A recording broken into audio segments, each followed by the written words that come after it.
Hi, today I'm coming to you from 71 Lake Street. This is a 3-bed, 3.5 bath, gorgeous loft condo in a luxury building in Tribeca, going for $5,600,000.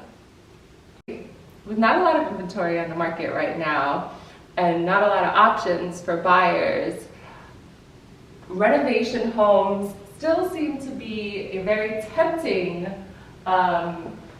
proposition.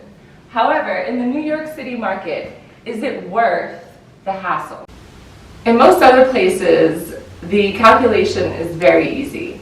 You look at the cost of the property, how much it's going to cost to renovate it, and the value once you renovate. And that usually is the easy way to make a decision on how to buy, whether or not a fixer-upper is worth it.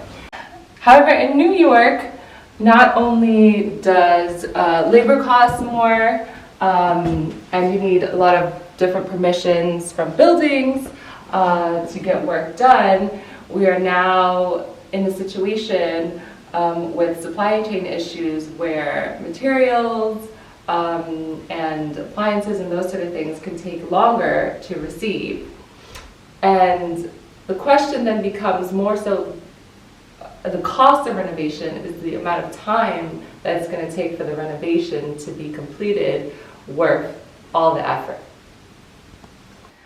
So ultimately, it all comes down to the numbers and your return on investment. It is much harder in New York City to do fixer-uppers, and that's why this market is driven towards apartments that come move-in ready.